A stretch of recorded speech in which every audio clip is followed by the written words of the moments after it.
नमस्तेभ्यः।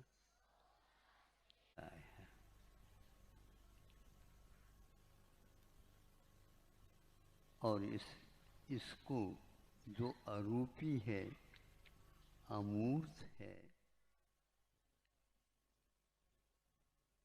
फिर भी वह रूपी क्यों बना, मूर्तिक क्यों बना, इसके बारे में बहुत दार्शनिक मंथन में है,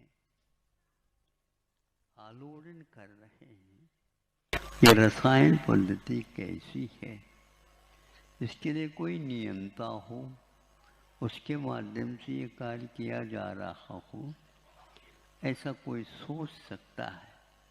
क्योंकि यह रचना और किसी भी मशीन में डालने के लिए कुछ रॉ मटेरियल डाल दिया जाए और वह नीचे से मनुष्य हो जाए, तिरंच हो जाए, पशु हो जाए, पक्षी हो जाए, ऐसा तो कहीं भी नहीं। तो विज्ञान भी आश्चर्य में है। कोई वैज्ञानिक ने ये कहा, भगवान का यह मशीन अपने आप में अद्भुत है, हम ऐसे मशीन नहीं बना सकते। बन कैसे रहा है, इसके बारे में भी उनके सामने बहुत उलझने हैं, बहुत समस्याएं हैं। चूँकि वह वैज्ञानिक होने के कारण मान करके चल नहीं सकते, पहले उसको कसेंगे।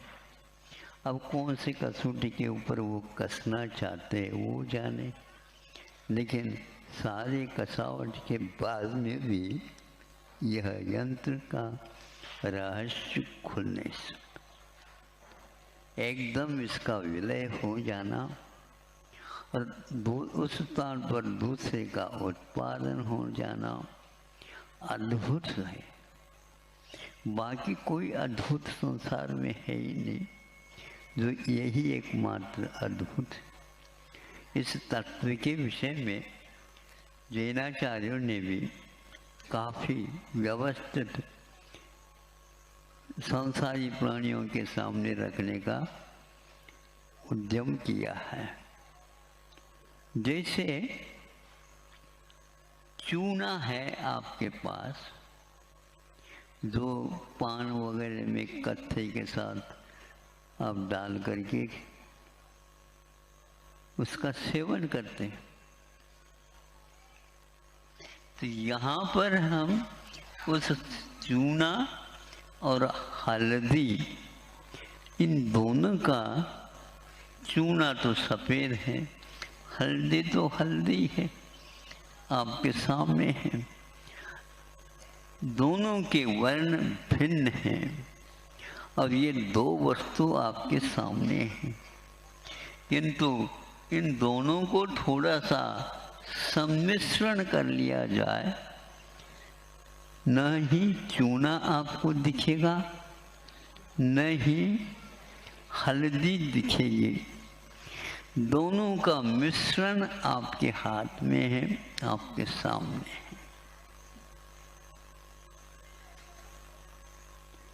जैसे जादू कर लिया गया।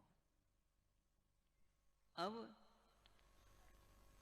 एक दो कण उसमें से निकाले, उसमें पहले जो चूने के भी कण हैं विद्यमान और हल्दी के भी कण हैं, क्योंकि मिश्रण होने के कारण तीसरा रंग ही वहां पर पैदा हो गया। कौन सा? लाल। अब न चूना लाल था और न हल्दी लाल थी, सामने सामने इसको नकार भी नहीं सकते। सामने देख रहे हैं, आंखों का काम है देखना, वर्ण की पहचान।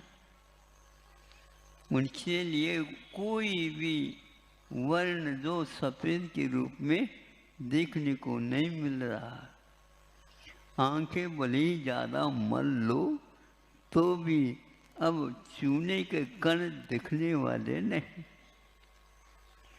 उसी प्रकार हल्दी के कण भी दिखने वाले नहीं। और इसको सम्मिश्रण रखो, वह पूर्ण रूप नहीं आ पाएगा। इस प्रकार यह परिवर्तन हो करके दो वस्तुएं एक वस्तु के रूप में आ गई। न ही जीव दिखता और न ही इस जीव से पुद्गल को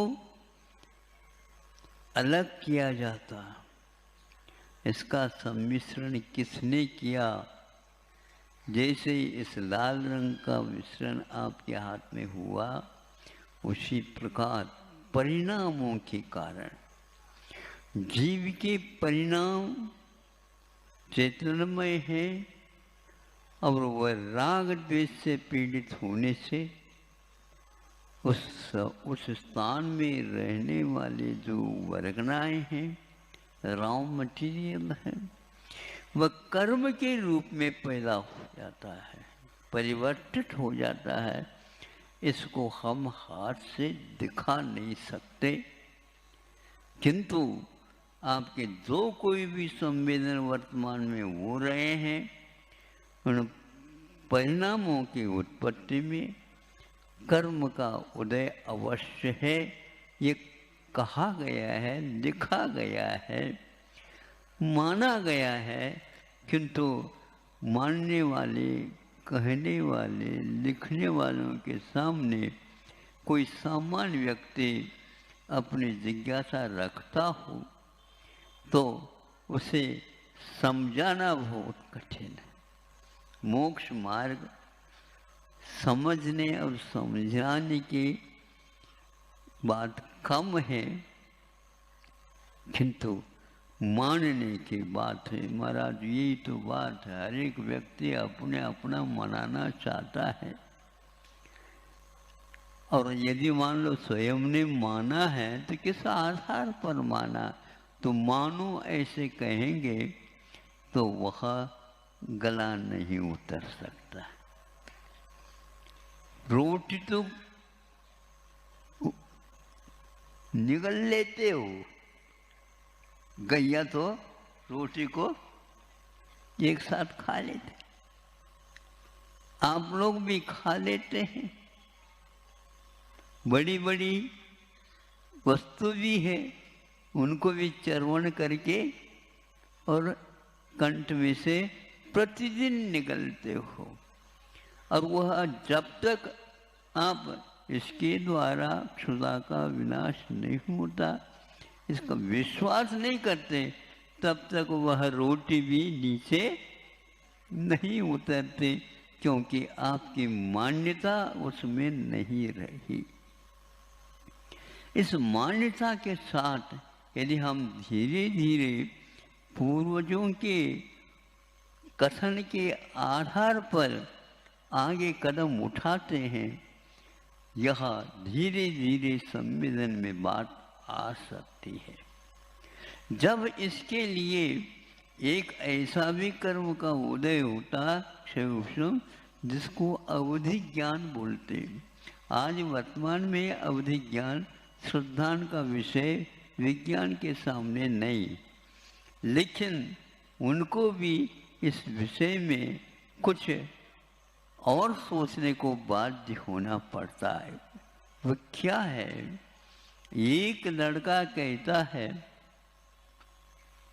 मैं वहां से आया हूं। कहाँ से? यहाँ से कम भी 100 किलोमीटर दूर वह नगर अथवा गांव है, और मैं वहां था। मेरे पिताजी अभी भी विद्यमान हैं, मेरी माँ भी विद्यमान है, और मेरे भाई भी विद्यमान हैं, मेरे मित्र भी विद्यमान हैं। तो सभी लोग, परिवार के लोग भी, क्या कह रहे हो तुम, तुम्हारे माता पिता तो ये हम हैं खड़े। हाँ, आप भी हैं, किंतु आप बाद में मुझे जन्म दिए, पहले उन्होंने भी जन्म दिया था। इस बात को सुन करके वैज्ञानिकों के मन में एक जिज्ञासा, सामान्य व्यक्ति को तो स्वीकार कर लेता है, किंतु वैज्ञानिक स्वीकार करने के लिए तैयार नहीं।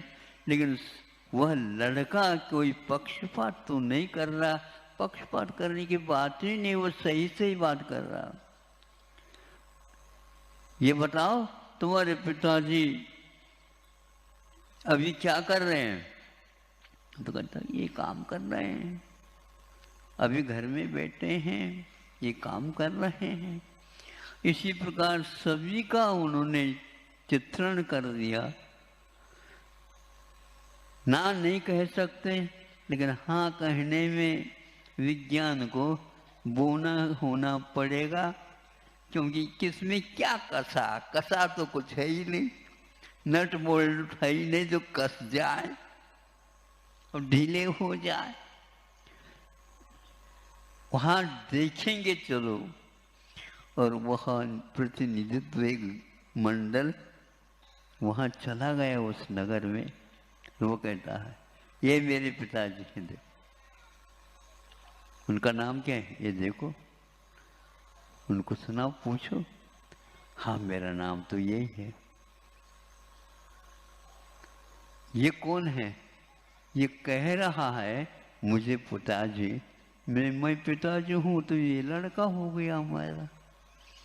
लेकिन समझ में नहीं आ रहा, वहां से इसने आपका नाम बता दिया, नगर का नाम बता दिया, आपका काम धंधा बताया, सब कुछ बताया, घर के जितने भी सदस्य हैं उन सबको बता दिया।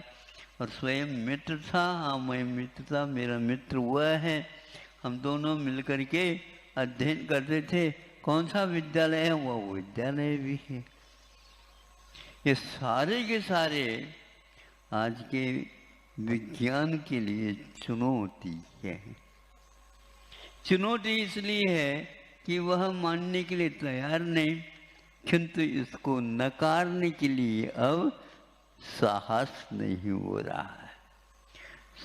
आज का यदि विज्ञान साहस को खो रहा है तो वह विज्ञान नहीं माना जाएगा। साहस तो रखना चाहिए, और इसमें क्या साहस, अभी क्या कसना है, सारे के सारे कार्य उनके सब बता दिया। इसके अलावा घर के भीतर कहाँ कहाँ पर क्या क्या रखा है, कितनी खिड़कियां हैं, कितने दरवाजा है, कितने क्या है, वो सब कुछ बता दिया।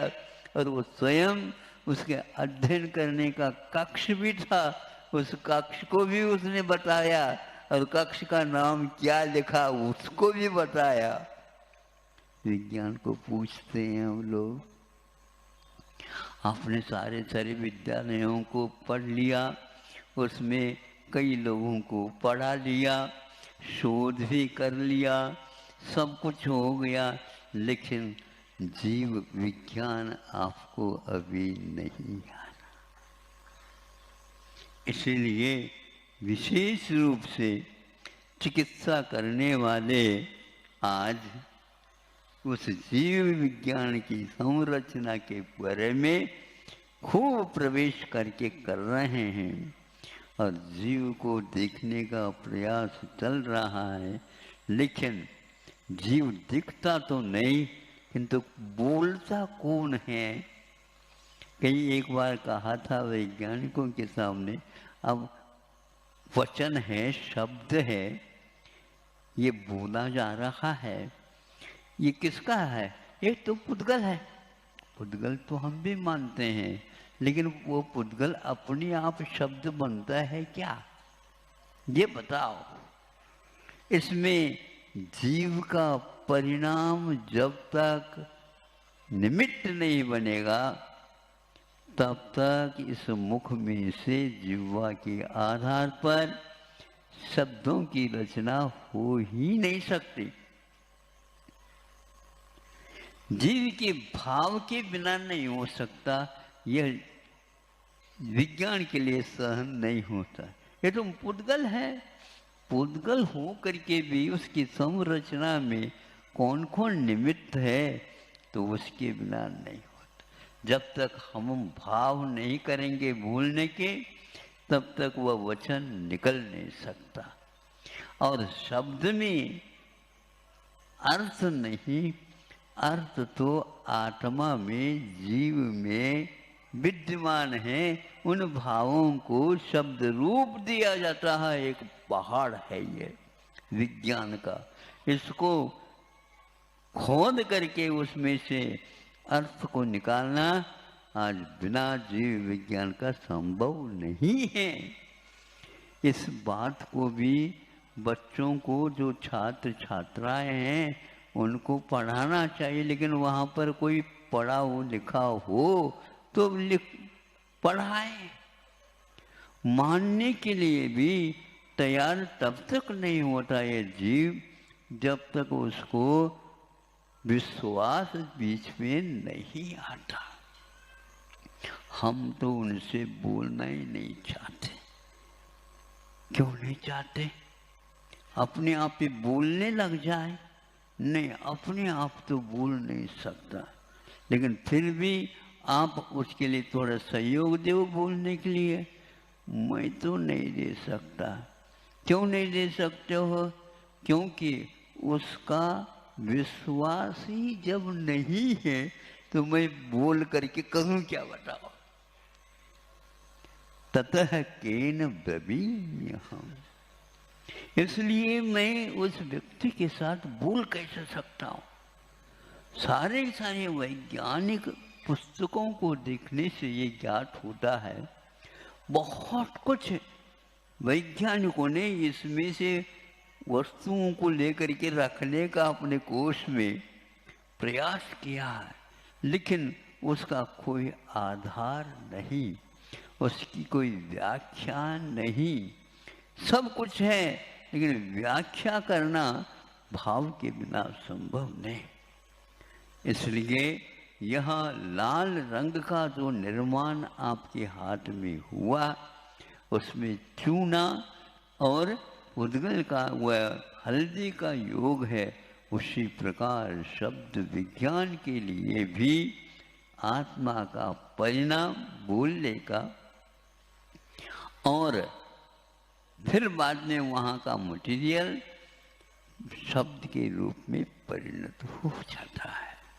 उसकी भी एज है, उसकी आयु है, और तब तक वह अपना प्रभाव दिखा सकता है। फिर बाद में वह विलीन हो जाता है। जैसे उस लड़के के रूप में आपने यहाँ पर देखा, वहाँ भी देखा, उससे पहले का भी वह बता सकते। इसको जैनाचार्यों ने जाति स्मरण कहा है। ऐसे उदाहरण वैज्ञानिकों के सामने बहुत चुनौती लेकर के खड़े हैं। धीरे धीरे वो खिसकते हुए इस ओर भी आ रहे हैं, किंतु आने के बाद भी भिन्न भिन्न प्रकृति को लेकर के चलने वाले द्रव्यों का दो का एक होना तो इसी रूप में संभव है। ऐसा भी यंत्र का निर्माण किया जा सकता है, अथवा मंत्र का भी प्रयास किया जा सकता है, फूंकने से अथवा उसको मिलाने से पुनः पूर्व रूप में वह हल्दी आ सकती है और वह चूना भी आ सकता है। उसी प्रकार जीव और पुद्गल, इन दोनों के सम्मिश्रण होने के उपरांत भी एक जैसा लगता है, किंतु एक नहीं होता है। यह शास्त्रों का ही आधार नहीं, प्रयोग के भी हैं। इसलिए वह तो चला गया। इसका कार्य क्या? मिट गया? नहीं, वे चल बसे, यहाँ से वहाँ जा कर बसे, वे चल बसे।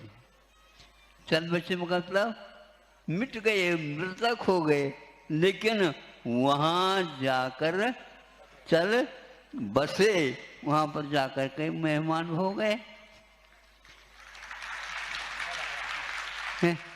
अब क्या करें बताओ? इसी को चल बसे कहते हैं। सबको एक बार चल बसना है, कोई किसी को आगे और किसी को पीछे। महाराज को समझ में नहीं, ये समझने की बात है ही नहीं, ये तो मानने की बात है। अहिंसा परमो धर्म।